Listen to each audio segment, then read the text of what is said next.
What is up, everybody? It's AP Sports, first video of my page, and quickly I'm just gonna say this channel is basically gonna be about basketball and football content. So today is April 23rd, Thursday, about 11 a.m. A couple hours before the draft, and I just wanted to do a quick mock draft. My final mock draft. I haven't posted any of the other ones, but let's get into it. So with the first overall pick, it's pretty obvious what the Raiders are going to do. They're going to most likely select Fernando Mendoza. With the second overall pick, it's between David Bailey and Arvell Reese. That's at least what it seems right now. But right now it's kind of leaning David Bailey, so especially because Aaron Glenn wants to keep his job. So they want the player that might have more impact in year one, and Arvell Reese is more untapped potential. So we're just going to give him David Bailey. And this is the only trade I'm going to do in this draft. At number 3, some of the things saying they're going to take Jeremiah Love. I don't know if I see it. They have James Conner, Tyler Algier, and Trey Benson. So that's a very crowded backfield if they take Jeremiah Love. I think the best option for them would be the trade down. And the team I got trading up is Dallas. I think Dallas is going to trade up with Arizona. I'm going to make this one pretty simple. It's going to be 12 and 20 for pick 3, as it's been accepted on here. And with number 3, I think Cowboys want to make a big splash. They're going to get Arvell Reese, basically their Micah Parsons replacement. With number 4, the Titans, they're going to take Jeremiah Love. Jeremiah Love is very well mocked in the top 5, so I think that would be a good pick, a good fit. Could just help Cam Ward all around and help that offense. At pick number 5, the Giants. A lot of rumors with this one. I'm going to go that they take a wide receiver, and I'm going to take Jordan Tyson. There's a lot of rumors connecting Jordan Tyson to the Giants, and I don't know if he'll fall to 10. The Chiefs might take him. The Saints need a receiver as well as the Commanders, and the Browns too. So you just never know. At pick 6, Browns need offensive line. We're going to have them taking Spencer Fano. I had a couple different ideas of who they could take. Spencer Fano, Francis Maioga, Monroe Freeling. Even I was thinking about Vega Ione, but overall I think they're going to take Spencer Fano. With the 7th overall pick, the Washington Commanders, Sonny Styles. They need a linebacker. They lost Bobby Wagner. They got Frankie Louvu. Now you got Sonny Styles on the other side. And Leo Chanel. At the 8th overall pick, the New Orleans Saints. I have the New Orleans Saints taking Carnell Tate. Pair up Carnell Tate next to Chris Olave, and then you have Vele in the slot. I think that's a really good wide receiver trio for Tyler Shough. At pick number 9, Kansas City Chiefs. I was debating between these 3 right here, Ruben Bain, Caleb Downs, and Mansour Delane. But overall, I think they need a corner. They lost Trent McDuffie and Jalen Watson. I might give them Mansour Delane. Sticky coverage corner would fit great with that team. Giants back up at 10, and I was between 2 people, Francis Maioga and Caleb Downs, but I'm going to go Caleb Downs just because I think they need to add some defense too in this draft. I think Caleb Downs is their John Harbaugh, Kyle Hamilton for the Giants. So we'll go that. At pick 11, the Dolphins are going to take Ruben Bain. Add someone next to Chop Robinson, get that pass rush, D-line, O-line, get those trenches up. At pick 12, I got the Cardinals, and I think they're going to take offensive guard Vega Ione. Now, I don't know how to pronounce his full name, but to me, he's the best offensive lineman in the draft. Taking away positional value, I think that he can be an all-pro at his position, while I don't see as high potential for some of these other players. Pick 13 to the Rams. This fit just seems perfect to me. Makai Lemon to the Rams will be your eventual Devontae Adams replacement. You could move him around. He just fits perfect in that offense. Pick 14 for the Ravens, Francis Maioga. They need offensive linemen. They lost Tyler Linderbaum. Obviously, Francis is not a center, but you could move him. You could kick him inside because he could be an all-pro type of guard. Good fit for this team. Pick 15 for the Buccaneers.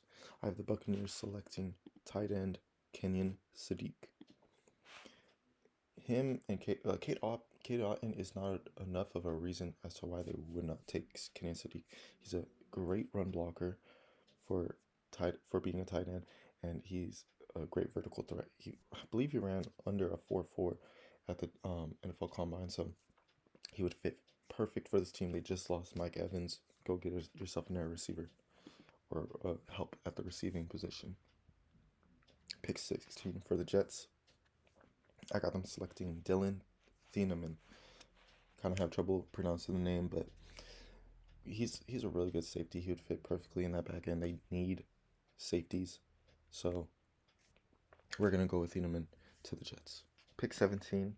This one's been rumored a lot too. We're gonna go Caden Proctor. Could be their Taylor Decker replacement. They need offensive linemen because they lost Taylor Decker. He has all the size and the prototype of offensive lineman. Hopefully, with that team and learning next to Penei Sewell, he could become that kind of player. At pick 18 for the Vikings, I was between a couple different players. One of them being Manuel McNeil-Warren, Jermod McCoy, and to let you guys know, this is more of a predicted mock. So the reason why I don't have Jermod McCoy going because of the injury, and a lot of players like Will Johnson fell to the second round because of injury. Looking back, Jeremiah Owusu-Koramoah fell to the second round because of injury concerns. There's players like that fall because of that, even though they're really good talents. So right now it's between McNeil-Warren, and to me it's between Peter Woods and McNeil-Warren. The reason why I'm going to end up going Peter Woods is because Harrison Smith might actually come back, and two, they lost both Jonathan Allen and Javon Hargrave in free agency. So they need interior defensive lineman help. Peter Woods could fill that. Pick 19, the Carolina Panthers. I have them going wide receiver Omar Cooper Jr. Xavier Legette is not seeming to be that wide receiver 2 for them. You have Tet. Now you need someone opposite Tet. Get Omar Cooper Jr. Big play player. And he could just help overall for Bryce Young. Pick 20, Cardinals are back up with the Cowboys trade. Pretty obvious choice to me. Ty Simpson, take him in front of Pittsburgh, who might take him. We don't know what the rumors with Aaron Rodgers or not, but I think Ty Simpson to the Cardinals is a good fit. The Rams had a lot of interest in Ty Simpson. Mike LaFleur from the Rams, pretty same fit. All right, pick 21 to the Steelers. I got the Steelers taking an offensive lineman, and I have them taking Monroe Freeling. Why I have them taking Monroe Freeling is because they need that help. He would be a really good offensive lineman for them. And if Aaron Rodgers is coming back, you need protection. All right, pick 22 for the Los Angeles Chargers. I had a couple different ideas of where I wanted to go with this pick. But overall, I ended up going with defensive tackle Caleb Banks. A lot of rumors that he's coming up in the draft, and I know he has some injury concerns, but if you put it on his tape, he has really good tape. He's a really good interior pass rusher. And overall, I just feel like he fits that John Harbaugh mentality for the Chargers. Pick 23 for the Eagles. I have the Eagles taking an offensive tackle and someone that could learn under Lane Johnson for a year or two, and that's Max Ihenacore. I don't know how to say his name. He has a really good frame. He's a new player to the position, so it might take a couple years, and that's why I think it's a seamless fit with the Eagles because he can learn under Lane Johnson, and he could plug that position in like 2 years when Lane Johnson ends up retiring. Pick 24 for the Browns. They already took their offensive tackle. Now they need a receiver. Their receivers are not great. You have Jerry Jeudy, Cedric Tillman, Isaiah Bond, but you need another player in there. And someone who's been having a lot of draft rise over the past month or two is Denzel Boston. I think Denzel Boston would be a good fit. Whoever is starting at quarterback, if it's Shadur, Dylan Gabriel, or Deshaun Watson, they need receivers to throw to, so perfect fit for them. At pick 25, the Bears. The Bears lost both Jaquan Brisker and Kevin Byard, so I think Emmanuel McNeil-Warren, who's just a turnover machine, at least during his time in Toledo, would be a great fit for them. You have Kobe Bryant, and now you put McNeil-Warren in that scheme. Pick 26 to the Bills. I just want, in my opinion, one of BPA's best players available, minus the injury concerns. And I know he is older, but Akeem Mesidor would be a really good fit. You lost Joey Bosa. Put him next to Gregory Rousseau. Both of them really good edge threats. All right, pick 27 for the 49ers. I also have the 49ers selecting a position that they might lose in a year or two if Trent Williams retires, which is a big possibility. He's 38. He just got an extension, but we're going to go Blake Miller. Learn under Trent Williams. They need offensive line help. The reason why they lost the Super Bowl was because of the offensive line play. So we're going to go with Blake Miller. Texans. And I'm talking about the Super Bowl as in when they faced the Chiefs the second time. Texans at pick 28. I was looking at Caleb Lomu. I also was looking at some edge rushers and interior defensive linemen. Like I could see Caden McDonald going to them just to fill that run game. But I ended up going with Keldrick Falk. The reason why I'm going Keldrick Falk is because he has all the tools, or he has all the measurables, but he doesn't have the tools. Hopefully he can learn under Danielle Hunter and Will Anderson and become a player. If not, you could also have him gain some weight and go inside. And yeah, so Keldrick Falk to the Texans. Pick 29, the Chiefs. Now in the first round, or in the first pick, we selected Mansour Delane. With this pick, we're going to take Casey Conception. Just the prototypical Chiefs kind of receiver. They like that speedy receiver.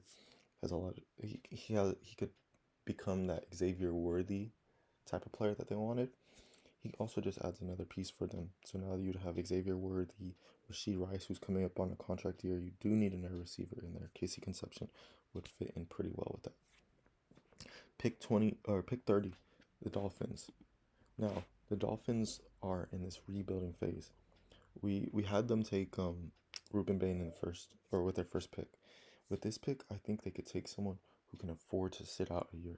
That's why I have them taking Jermon McCoy.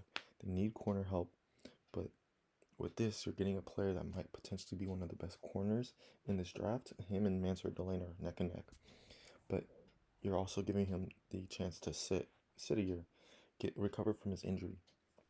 And at that point, you might get a top 5 player in this draft if he pans out how he is supposed to pan out.